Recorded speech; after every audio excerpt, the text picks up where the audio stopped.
name's Ed, I'm part of the church here, and I'm just really glad to be here and to be speaking from this passage. I've had a great time, so hopefully we're going to enjoy it together. I don't know what you prefer, social media, TV, newspaper, magazines, whatever it is, you're never far from 10 ways to improve your life. You're never far from a life hack. You're never far from 10 ways to lose weight or to bulk up. Zach Powell can give you a point on that one. You're never far from how you should dress, how you shouldn't dress, how you should sleep, how you cannot be anxious. Life hacks are everywhere, and we love them, don't we? And whether it's life advice, a diet, an exercise routine, we love it because essentially what they all offer us is power. They all offer us a way to take more control, to be more empowered, to live our lives the way that we want them. We want more power, don't we? It's a good thing to have more control over your life. We like the sound of that. More power to do the things we want to do, and more power to avoid the things we don't want to do. Maybe you sit here today and you feel a sense of power or empowerment in your life. You feel able, whether it's at home, whether it's at school, it might be at work, it might be just your relationships. You feel a sense of power. I'm able to do the things I want to do. I can achieve the things I want to achieve. I can avoid the things I want to avoid. Or maybe you feel powerless. You don't feel like you have power in those places. You don't have power at home, at school, at work. You don't feel like you have power with friends. Perhaps you just feel weighed down, actually. Your life is one of feeling weighed down. Maybe it's broken relationships. They can just sap our sense of empowerment. Maybe it's a past experience that just plagues you. And it comes back, and you feel so ill-equipped for whatever it is in front of you. Maybe if you're honest, you just feel disappointed with where you are right now. The life that you live, the experience of work, the daily grind, your actual ability in school or whatever it might be, it's just not what you'd hoped. All of these things can leave us feeling powerless. Today is a story about power, but it's not a life hack. There's not 10 ways to improve your life from this. And it's also not a verbal cry to sort of tear down the system and start again from the ashes. Whether you feel powerful, whether you feel powerless, or whether you just feel cynical about power, if you're honest, there's something for everybody in this. This is a story written for those who have power. We've gone through the story of Nebuchadnezzar the past few weeks. This is like the culmination of him in Daniel. King Nebuchadnezzar was a man of extraordinary power, absolute power in the lives of a vast empire. He's known to history as Nebuchadnezzar the Great. He ruled from 605 BC to 526 BC. He's generally considered to have been the greatest king of the Neo-Babylonian Empire, and for good reason. He had incredible military success, and he displayed his power through amazing architectural and building projects. Everyone's heard of the Hanging Gardens of Babylon. That was him. He's the guy, one of the 7 wonders of the ancient world. Perhaps most clearly they've seen in the vastness of his empire, no doubt that he's the big cheese in the world, if you can put it that way. He's a powerful man. Now you might not rule a powerful empire, you might not lead an army, but you might sit here today and have power. You hold power in your life over others. This is a story written for you. But it's also a story written for those who don't have power. We heard Daniel interpret that dream. Daniel, one of these Jews who's in exile, him and his friends that we've met over the last few chapters, we've got to remember why they're even in Babylon in the first place. These people they're men who are a prize of war. Whatever status, whatever power they have, it's because they're a prize of war. He and his friends, they represent countless other unnamed Jews who have suffered tremendously at the hands of Nebuchadnezzar. They've suffered under his ruthless military might and his coercive political power. They lived and they served a tyrant. They lived and served at his pleasure, someone who made a mockery of their homeland, their culture, and even, in his opinion, these were their God. This is a story, if you sit here today, this is a story for you if you feel powerless.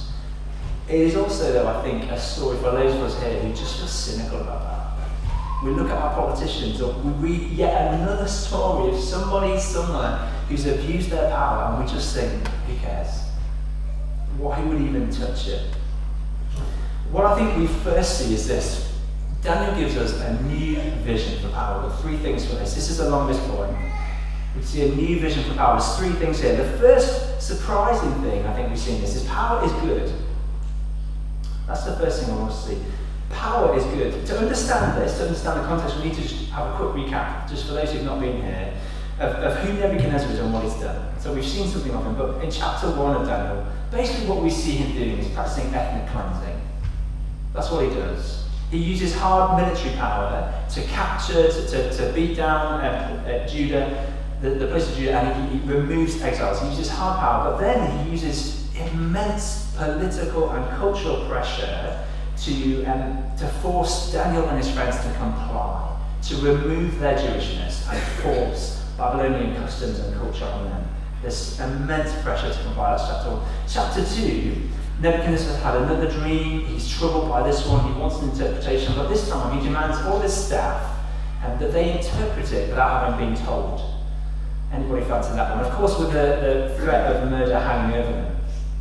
Chapter 3, we see him as most narcissistic. This man has a massive statue of himself erected and demands the whole empire to worship him. Again, of course, with a gruesome threat of death, this time in a fiery furnace hanging over him. This is the man that we're meeting. This is Nebuchadnezzar. He was an absolute tyrant. And yet, did you hear how he is described in this? Look at verses 10 to 12.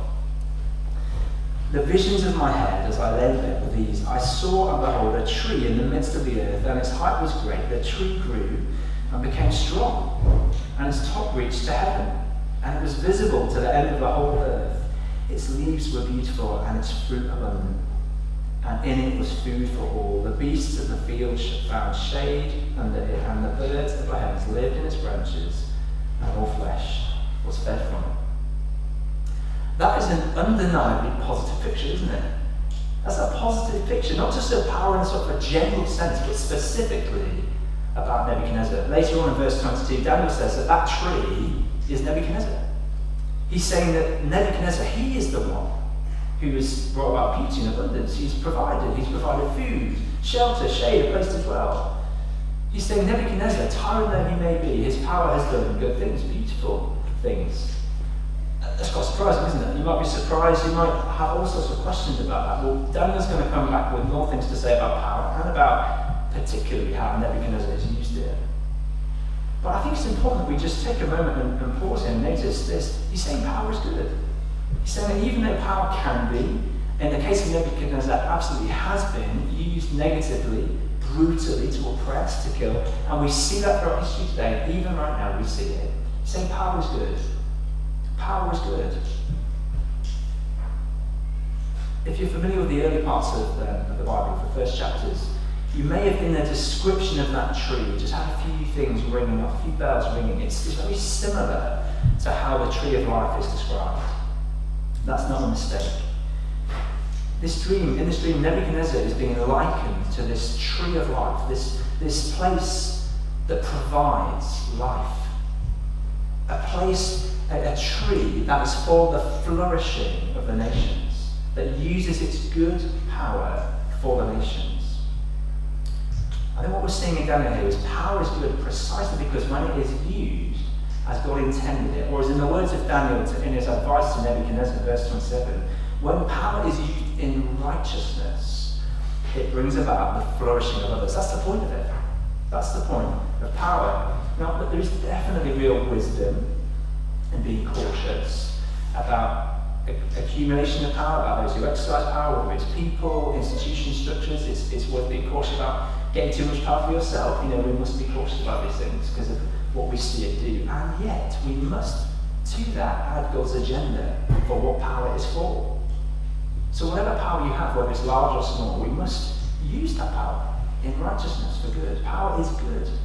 It's been given by a creator God to be used in righteousness. Let's just think about righteousness for a moment. Righteousness is a deep and a rich theme. It's an immense thing in the scriptures. Here particularly, as Daniel says to Nebuchadnezzar, he's to change his ways and start practicing righteousness.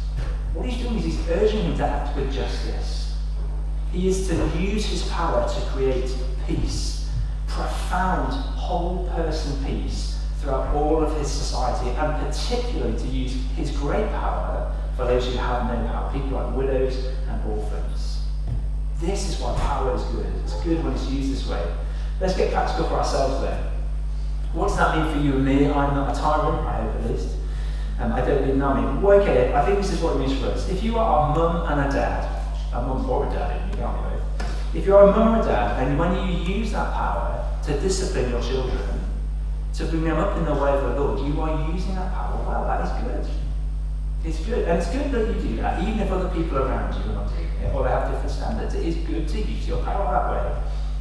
Or if you're a boss, or you line manage someone, it is good when you use your power to direct the work of other people, even if you do it in a way that pushes them to help them grow and feel stretching at the time. It's good if you're a teacher and you use your power in a classroom to be a command, to prevent disruptive behaviour so others can learn in a positive environment. And so here's something for all of us. It's good if you use your power as a friend, to encourage, to create an atmosphere and an environment where you use your power in that relationship to welcome others, to welcome outsiders, to encourage others. And it's even good when you use it to gently and kindly come and help a friend see when they're not doing that. It is good. Power is good. Now, of course, none of us do these things perfectly. Not one of us uses them perfectly. We'll come back to that shortly. But it's important that we notice here what's being said of Nebuchadnezzar and broadly about power. It's saying power is still good. It's good and right that we use the power that God gives us in whatever sphere of influence that God has placed you in, so that others might flourish. So that's the first thing. Power is good. Secondly, it's good, but it is limited. Power is limited. The story here is a prime example of the great Nebuchadnezzar reaching a limit of his power. As in chapter 2, he's had another dream that he can't understand and he can't interpret. And in a sense, we see his powerlessness there, don't we? He can't interpret his dream, he's got no power over that. But I think what this exposes is something far more significant and far more usual, actually, than not being able to understand a dream. Just look at verses 4 and 5. It says, I, Nebuchadnezzar, was at ease in my house and prospering in my palace. He is at the height of his power. I saw a dream that made me afraid. He was afraid. He was incredibly powerful, had the vast might of armies and armies behind him, and yet he was powerless to prevent himself from being afraid. I wonder how much of the power that we use and the power that we see others using, how much of that is ultimately done and used in an effort to get mastery over our fears. How much does fear motivate our use of power and use of power of others? I want to increase my power so that I can make people like me, and then I won't be alone. I want to increase my power so that I can achieve everything I want to achieve and not feel like a failure. I want to increase my power so that I don't struggle, so I don't suffer, so I don't end up poor. There are many things that human power can do. It can bring you access to new experiences, to status, to fame, all sorts of material gain, all sorts of things it can do.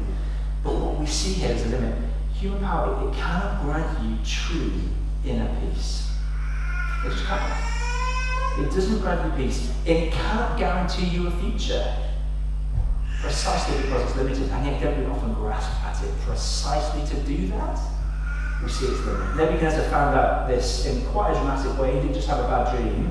He had his power stripped from him by Almighty God. Humbled in the most humiliating of ways, he went from ruling a vast empire to chewing grass like a cow. Look at verse 33. He says, immediately the word was fulfilled against him.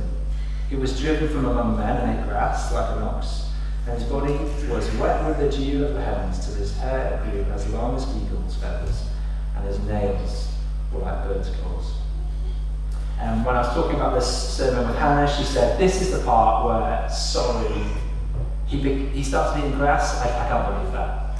Well, there is actually a psychotic condition, believe it or not, called lycanthropy, which it does what it says on the tin. You think or believe that you're an animal, and people who've had that have even done things like eating grass. So it seems like that's exactly what Nebuchadnezzar's got. It's not as crazy as it sounds, it's a real thing.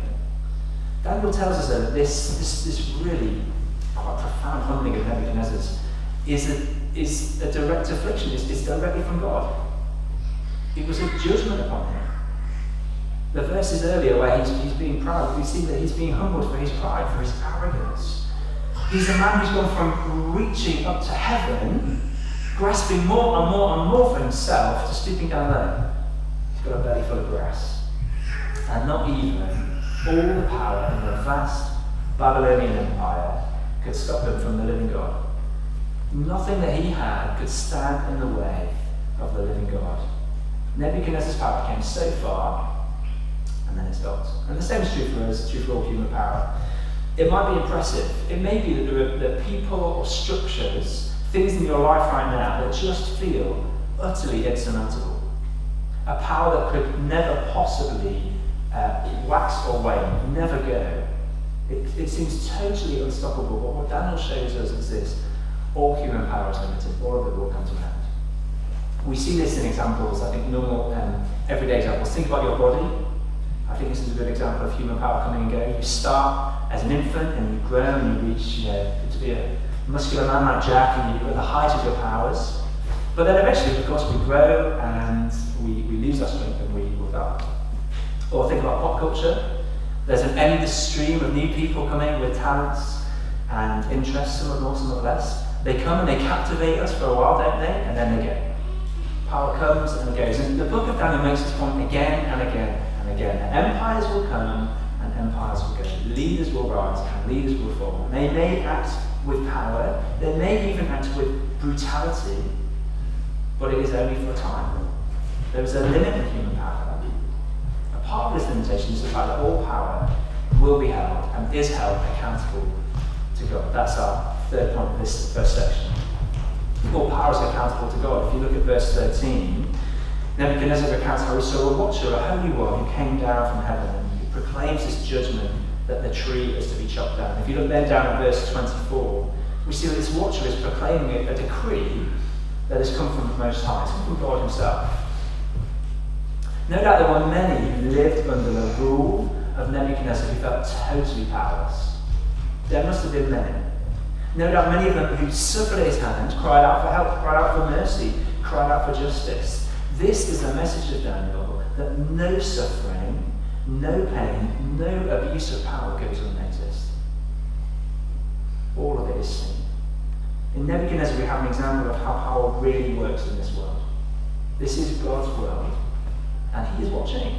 It's both a warning, but it's also a comfort. It's a warning first, isn't it? It's a warning that while God in his good and holy wisdom grants freedom to us for how we use the power we have, it's a warning. It is not an absolute freedom.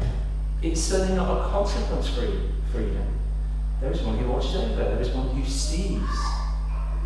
There is one who knows that one day will make every power, great and small alike, give an account for how that power has been used. That can feel a bit unsettling, can't it?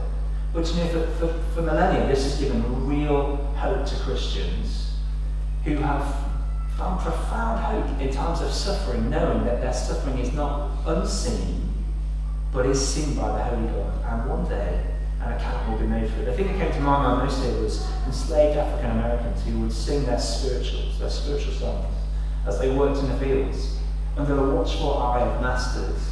And they would sing these songs, these coded songs, full of biblical themes, coded so they could sing them in front of their masters to encourage one another. And do you know what they encourage one another with? It's that a judgment day is coming. It's an encouragement that judgment day is coming, because God sees what's happened, and he will not let evil and suffering have the last word in his world. There is a high King of heaven who watches over all. He sees and he knows, and he will hold power to an account. No one can escape. We will all stand amazed one day at the mighty power he uses to bring suffering and injustice to an end, and to establish perfect peace in his righteousness and justice on this earth. We have a new vision of power here. Power is good, it's limited, and it's accountable to God. But really, to understand power, to understand it and to wield it in righteousness and integrity, we don't just need a new vision of what it is and what it's for. We really need to see the power that is behind all powers. That's our next point. There is a power behind all powers. We've already said that this chapter is a record of Nebuchadnezzar. You could call it his testimony. I don't know if you noticed though, as you listen through the story, he's not actually the main character. Nebuchadnezzar is not actually the main protagonist in this chapter or any of Daniel. The main protagonist of Daniel is God. He is the main protagonist. Nebuchadnezzar was absolutely powerful, but there was always one who stood behind and above him. We've seen that particularly in chapter 3 with this miraculous rescue from the furnace. The central point of this story, and one that threads all the way through Daniel, is this. It's the phrase that we have repeated in verses 17, 25 and 32. It's this: it's the Most High rules the kingdom of men and gives it to whom he will. The Most High, the God of heaven, he is the one who rules the kingdom of men, and he gives it to whom he will. If you want to understand human power, if you want to understand it on any level, from any perspective, you've got to get this. This is equally true for those with power as it is for those without. You have to see, you have to acknowledge the power behind all powers. You have to acknowledge the power of God. Daniel helps us to see this. He helps us see that as impressive or as fearsome, as immovable and terrifying as the power of others can be, any power that is held at the discretion of King Jesus, the High King of Heaven. So whether it's Vladimir Putin, whether it's Joe Biden, whether it's Xi Jinping, or whether it's your boss, whether it's your mummy or dad, whether it's your teacher, whoever it might be, whatever power people have got that has been granted to them by God, they are accountable to him. And when we hold this, you'll find that you have the power to persevere when you feel powerless, but it also provides resource for our integrity that fuels our integrity and righteousness in the way that we use it. You find this because the more that you gaze on the majesty of Jesus, the more that you gaze and you understand and you reckon with the power behind all powers, that produces one really powerful thing within you. It is the fear of God. It's fear of God. And that will change the way you relate to every other power, whether you're the one holding it or whether you're the one under it. It's fear of God. And Daniel, again, he's a fantastic example of this in the way that he interacts with Nebuchadnezzar. Just look at verse 19, if you flip back there. So he's just heard the dream, and this is how he responds. He says, Daniel, whose name was Belteshazzar, was dismayed for a while, and his thoughts alarmed him. And the king answered and said, Belteshazzar, let not the dream or the interpretation alarm you. And Belteshazzar answered and says, my lord, may the dream be for those who hate you and its interpretation for your enemies. He is full of fear. He's full of fear for what this means for Nebuchadnezzar. And then he speaks, he goes on and interprets the dream. He tells him, he speaks the word of God to him, and he does it in all its terrifying truth, even though it's a hard word to speak, and it's a hard one to hear, no doubt. He goes even further in verse 27. This is after he's interpreted. He says, therefore, O king, let my counsel be acceptable to you. Break off your sins by practicing righteousness, and your iniquities by showing mercy to be oppressed, that there may perhaps be a lengthening of your prosperity. Do you see that? Nebuchadnezzar has the power to execute him in a heartbeat, but Daniel speaks the truth. He speaks it boldly and speaks it plainly. He says, you must stop practicing these awful things and you must start being righteous. Daniel saw the greater power of Jesus behind the great power of Nebuchadnezzar. He saw that it wasn't Nebuchadnezzar who sits on the throne, but it is Jesus. He is the one. It is Jesus and not Nebuchadnezzar or any other tyrant who directs the affairs of human beings. Daniel looked to Jesus in his greater glory, and in doing so, he was able to speak to him without fear. But we also have an example of how seeing the glory of Jesus and having fear of God changes how we use that power. We have that example in Nebuchadnezzar. Did you see where he ends up? So he's humbled to the field, but then he at the end of the story, verse 37, he has this to say. He says, now, I, Nebuchadnezzar, praise and extol and honour the King of heaven, for all his works are right, and his ways are just. And those who walk in pride, he is able to humble. So looking to Jesus, looking to him, fearing him, recognizing that he is Lord and not you, it produces the most beautiful character traits imaginable. It produces humility. It produces humility. It's only by looking to Jesus, the King of Heaven, that you find the perfect balance of fear and humility that enables you, on the one hand, to persevere when you are under pressure, when you are under power, but at the same time qualifies and enables you to use power when you have it, and to use it well, to use it in righteousness. We need to look to the power behind all of the powers. We must look to King Jesus. You need to see the power behind the powers.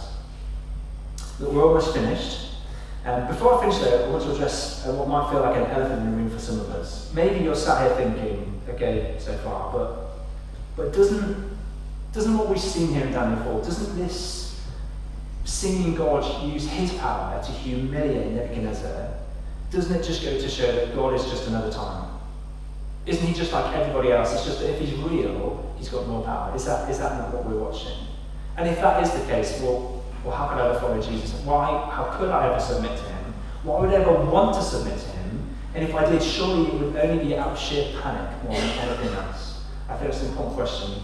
It's one that Daniel speaks to and the rest of the scriptures do as well. And here is what the scriptures have to say. Jesus is worthy. He is worthy of praise. He is worthy of allegiance. He is worthy and able to wield the power of heaven because he is the truly humble king. He is the king like no one else. In chapter 2, Nebuchadnezzar has a dream, a different one. And that one ends with him seeing this rock that grows into a new kind of kingdom, a new kind of empire that grows and grows and grows till it fills the whole earth. The kingdom that Nebuchadnezzar dreamt of is the kingdom of God that Jesus ushers in when he came in absolute humility and fragility as a baby in a stable 2,000 years ago in Bethlehem. We see in the life, death, resurrection and ascension of Jesus a king like no other. Nebuchadnezzar was a king who ruled a kingdom and he was constantly reaching up to the heavens. He was constantly reaching out for himself, constantly using his power for himself. His kingdom was for him. But Jesus is the king who came down from the heavens. He is the one who laid aside his glory. He is the one who used his might and his power by freely giving it away and coming to us.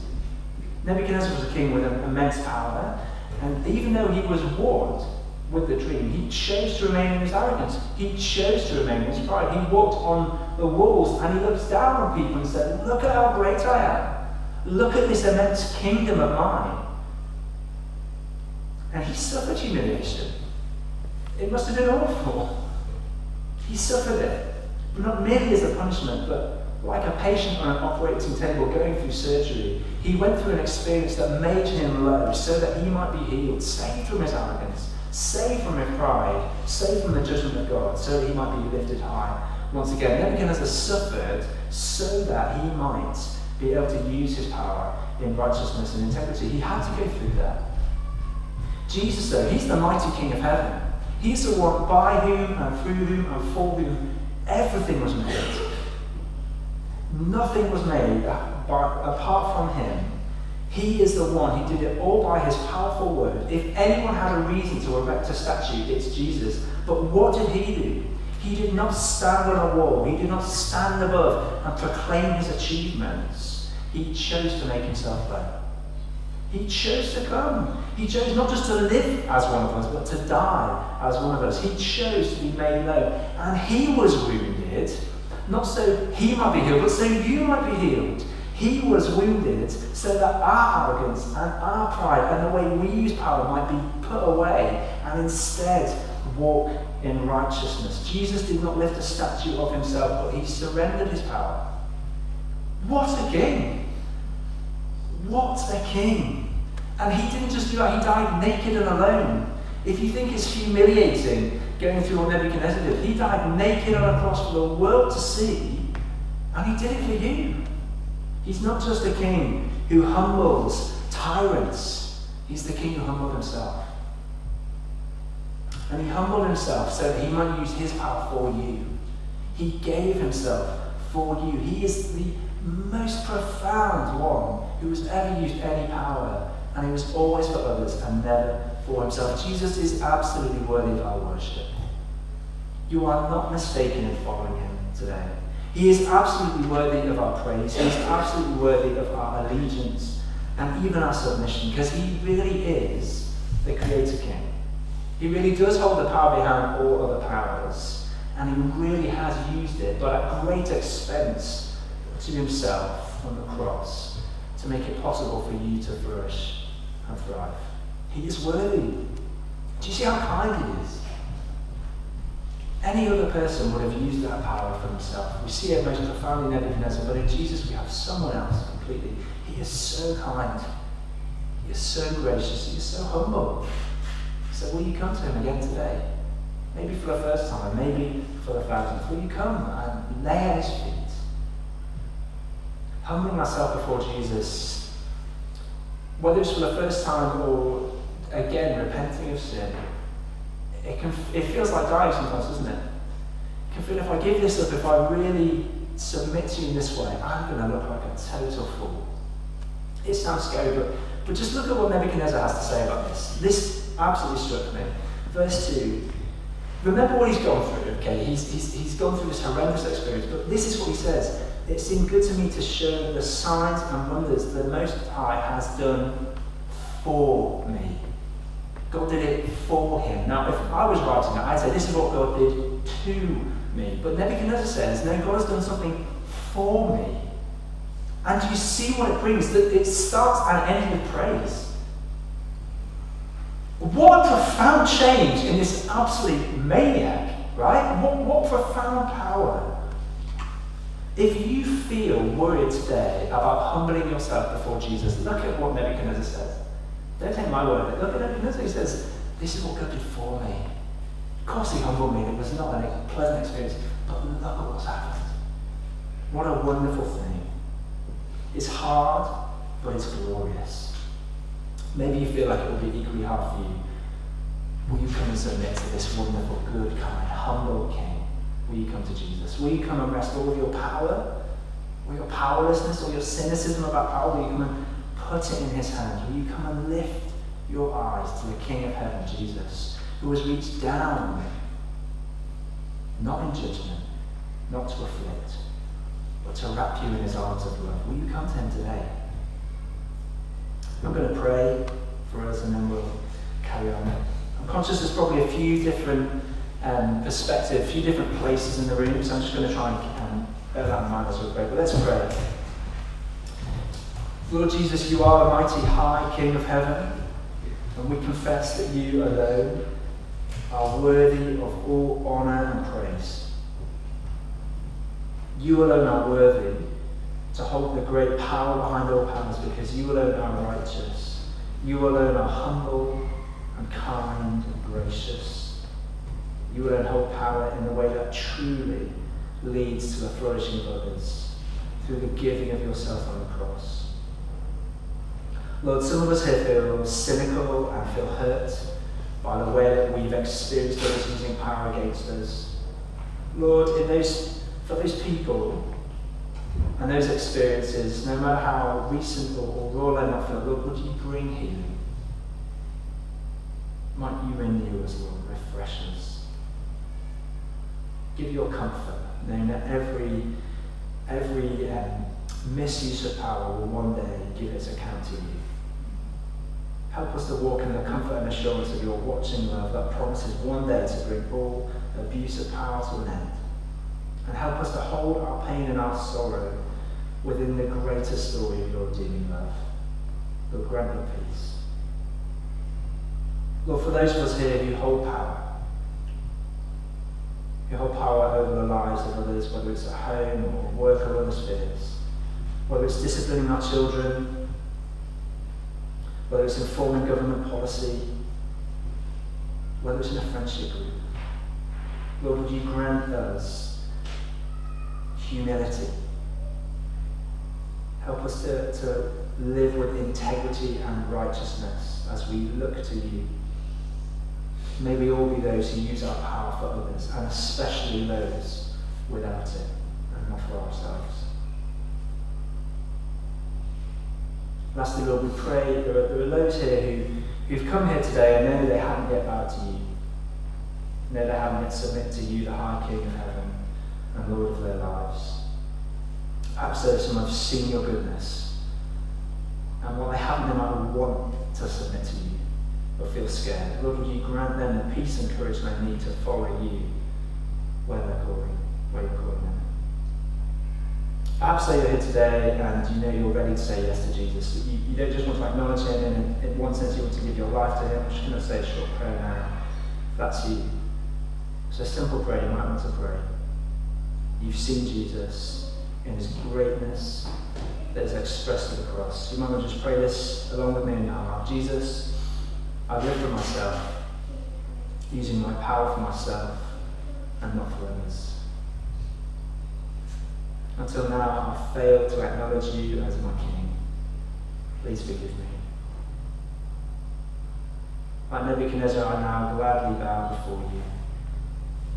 Would you welcome me into your everlasting kingdom on the basis of Jesus' work for me on the cross? Fill me with your Spirit and change me.